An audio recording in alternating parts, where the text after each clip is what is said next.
देश में बढ़ते वायु प्रदूषण पर लगाम लगाने के लिए सरकार एक बड़ा कदम उठाने की तैयारी में है। 2027 से लागू होने वाले नए भारत स्टेज 7 एमिशन स्टैंडर्ड्स के तहत कार, बस और ट्रक जैसे वाहनों पर पहले से कहीं ज़्यादा सख्त नियम लागू हो सकते हैं। इन नए नियमों में रियल टाइम प्रदूषण की मॉनिटरिंग, अमोनिया जैसे नए उत्सर्जन पर निगरानी और इलेक्ट्रिक वाहनों की बैटरी की न्यूनतम उम्र यानी जो एज है वो तय करने जैसे अहम प्रावधान जो है शामिल किए जाने पर विचार हो रहा है। सरकार का मकसद है साफ है कि देखिए, देश के बड़े शहरों में बढ़ते प्रदूषण और स्मॉग को जो है काबू में लाना है और वाहनों से जो है निकलने वाले धुएं को और कम करना है। लेकिन प्रवीण सर, सबसे रोचक बात यह है, बहुत चौंकाने वाली बात यह है कि पहले इन सब चीज़ों से जो है सीएनजी व्हीकल्स को कहा जाता था कि अरे वो तो गैस से चलते हैं, वो तो उतना प्रदूषण एमिट नहीं करते होंगे। लेकिन अब इनके रडार पर सीएनजी व्हीकल्स भी आ रहे हैं और सीएनजी व्हीकल्स की तादाद आपसे बेहतर कोई जानता नहीं है।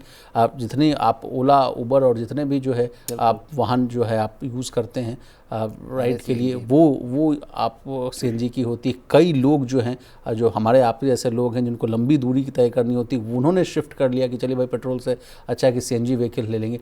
अब उन पर अगर ये सख्ती होती है तो क्या असर पड़ेगा, आपसे समझना चाहेंगे। नहीं, देखिए, इसके दो तीन फैक्टर में इसको समझने की ज़रूरत है। मोटे तौर पर दो चीज़ें यहाँ पे विशाल होने वाली हैं। एक चीज़ है ऑटो कंपनियों की कॉस्ट बढ़ने वाली है, जो सरकार ये पॉलिसी लेकर आ रही है। और दूसरी चीज़ है कि जब ऑटो कंपनियों की कॉस्ट बढ़ने वाली है तो कंज्यूमर्स की कॉस्ट भी बढ़ने वाली है। यानी न केवल जो मारुति, टाटा, महिंद्रा जैसी जो कार कंपनियाँ ओईएम हैं उनकी खर्चा बढ़ेगा, खर्चा बढ़ने वाला है आम आदमी का भी, जो कार खरीदने जाना चाह रहा है, अगर ये सरकार नियम लेकर आती है।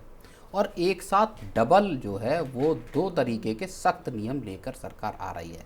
सिर्फ और सिर्फ जो BS7 नहीं आ रहा, जो यूरो 7 की तर्ज पे उसके बराबर का है, बल्कि सरकार कैफे 3 नॉर्म्स भी लेके आ रही है। दोनों को अगले साल से लागू करना चाहती। कैफे 3 नॉर्म्स में भी फाइनलाइज चीज़ें नहीं हुई हैं, लेकिन आज नहीं तो कल उस पर सरकार को डिसीजन लेना पड़ेगा कि कितना आप किसी को रियायत देंगे या सख्त नियम रखेंगे।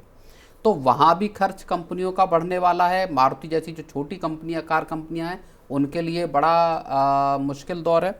और यहाँ भी कंपनियों के ऊपर R&D का खर्च बढ़ने वाला है और बाकी नई जो तकनीक लेकर आनी पड़ेगी। जैसे अब आप कह रहे हैं कि रियल टाइम अगर आप पॉल्यूशन मॉनिटर करेंगे किसी व्हीकल में, तो जाहिर तौर पर उसके लिए R&D करनी होगी कंपनी को। उसके लिए उस तरह की व्यवस्थाएं करनी होंगी कि जब आप गाड़ी में रियल टाइम पता कर पाएँ कि साहब आपकी गाड़ी कितना पॉल्यूशन जो है वो एमिशन कर रही है उसका। जी। तो ये मुझे लगता है कि दो तो चीज़ें इसकी ये हैं कि सीधे तौर पर फ़र्क यहाँ, असर यहाँ दिखाई दे सकता है। दूसरी बड़ी चीज़ एक और ये है कि पॉल्यूशन को लेके सरकार जिस तरह का नियम लेकर आ रही है वो वाकई बहुत सख्त नियम होने वाले हैं। और इससे पूरे का पूरा जो कार मार्केट है या पूरा का पूरा जो प्राइवेट और कमर्शियल जो मोबिलिटी है दरअसल, उसका पूरी रूपरेखा अगले 1-2 साल में ही बदलने वाली है। विशाल जी, आपसे चर्चा होती रहती है सर न्यूज़ रूम में। आप कहते हैं कि अब तो ऐसे सख्त नियम हो गए हैं कि अब गाड़ियों को इम्पाउंड किया जा रहा है।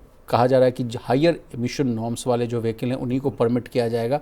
जिन राज्यों पर ज़्यादा जो आफत आती हुई दिख रही है विंटर के सीज़न में, तो और दिक्कत हो जाती है, रेस्पिरेटरी डिजीज़ से लेकर तमाम तरह की जो चीज़ें होती हैं, तो उसके लिए एक अच्छा कदम माना जा सकता है। लेकिन इस पर रार तकरार भी मचती रहती है। कई लोग ये भी कहते हैं कि सिर्फ पॉल्यूशन के लिए जो है आप सिर्फ कार को मत दोषी ठहराइए, आप बहुत अदर फैक्टर्स भी हैं, जैसे रियल एस्टेट में जो कंस्ट्रक्शन साइट्स हो रहे हैं और भी बहुत फैक्टर है। लेकिन सर आगे बढ़ते हैं। इलेक्ट्रिक वाहनों की जो बैटरी पर जो नियम लागू किया जा रहा है, ये पॉइंट भी हम आपसे बहुत बेहतर तरीके से समझना चाहेंगे। कहा जा रहा है कि इलेक्ट्रिक वाहनों की बैटरी के लिए न्यूनतम लाइफ यानी एंड्योरेंस जो है वो तय किए जाएंगे। ये क्या मामला है सर? नहीं, देखिए, अब तक जो, और इसमें बड़ी हास्यास्पद सी बात है, अब तक जिस दर्द से, जिस समस्या से, जिस टेंशन से जो ICE वाले जो गाड़ी मालिक हैं यानी पेट्रोल डीजल से गाड़ी चलाने वाले लोग हैं, वो जूझ रहे थे, गुजर रहे थे कि साहब मेरे पास गाड़ी BS3 है, BS4 है, उसका अब मुझे BS6 में कन्वर्ट करनी होगी या दूसरी गाड़ी लेनी पड़ेगी। मैं दिल्ली में जा सकता हूँ कि नहीं, मैं NCR में गाड़ी चला सकता हूँ कि नहीं।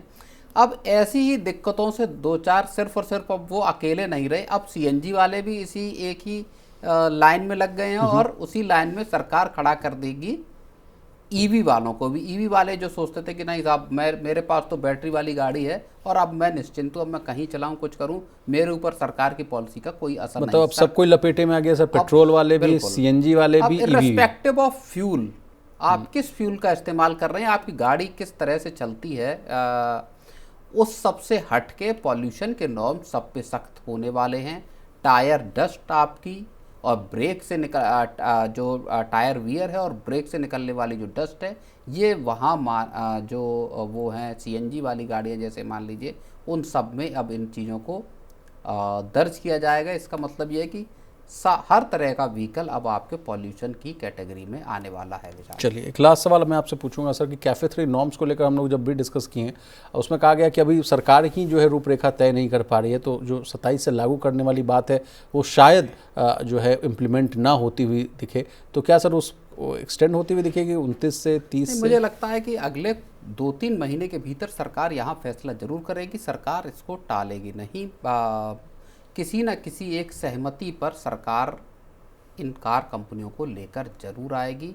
अब हो सकता है कि मारुति जैसी जो कंपनी है उनके लिए थोड़ी सी आफत पड़े, या हो सकता है कि यहाँ सरकार किसी तरह की रियायत दे, लेकिन कैफ़े 3 नॉर्म्स को सरकार लेकर हर हालत में आएगी। इतना बच उसके आगे मतलब उसको लेके क्रिएट हुआ है, तो सरकार यहाँ पर रुकेगी तो कैफ़े 3 नॉर्म्स को लेके नहीं। और मुझे लगता है इसका अगला जो चरण है अभी विशाल क्या है कि ये जो नॉर्म्स हैं ये मोटे तौर पर दिल्ली एनसीआर या मेट्रोपॉलिटन जो सिटीज़ हैं उन पर लागू हो रहे हैं, लेकिन आप ये मानकर चलिए कि अगले 2-3 साल के भीतर ये नियम जो है वो अक्रॉस द कंट्री हर क्षेत्र राज्य में लागू सरकार करेगी। बड़ा पर्पस सरकार का इस बात का है कि चाहे कोई राज्य, कोई प्रदेश, कोई कोना हो देश का, वहाँ जो है वो ग्रीन जो मोबिलिटी है उसको प्रमोट किया जाए, सबको ईवी पर अंततः शिफ्ट किया जाए।